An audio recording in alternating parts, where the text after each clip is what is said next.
एक छोटा सा गांव था। चारों ओर हरियाली और शांति से भरा हुआ। उसी गांव में दो सहेलियां रहती थीं। बचपन से ही दोनों साथ साथ थी। स्कूल जाना हो तो साथ, पढ़ाई करनी हो तो साथ, खेलना हो तो साथ, और खाना भी एक ही डिब्बे से साथ में खाना। गांव वाले भी कहते थे, ये दोनों तो एक जान दो शरीर हैं। उनकी दोस्ती बहुत गहरी थी। एक दूसरे के बिना उनका दिन अधूरा लगता था।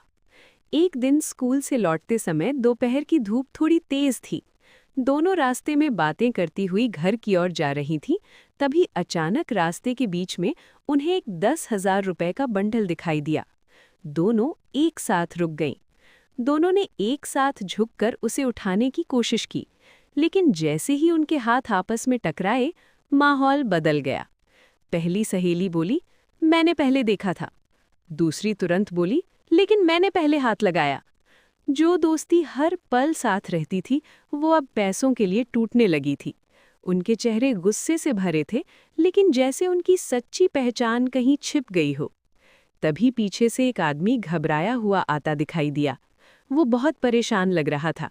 वो बोला, बेटियों, क्या तुम्हें यहाँ कहीं पैसों का बंडल मिला है? मेरे 10,000 रुपए गिर गए हैं। वो मेरी बेटी की दवाई के पैसे थे। ये सुनकर दोनों सहेलियां चुप हो गईं। उन्होंने पैसों के बंडल को देखा, फिर एक दूसरे की ओर देखा।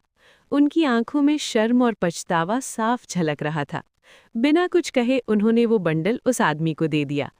आदमी की आंखों में आंसू आ गए। वो बोला, भगवान तुम दोनों को खुश रखे। वो चला गया। कुछ देर तक वहां सन्नाटा छाया रहा। पहली सहेली धीमे स्वर में बोली, हम तो पैसों के लिए झगड़ने लगी थी। दूसरी की आंखों में आंसू थे, लेकिन हमारी दोस्ती तो पैसों से भी ज्यादा कीमती है। इतना कहकर दोनों एक दूसरे के गले लग गईं। उस दिन उन्हें समझ में आया कि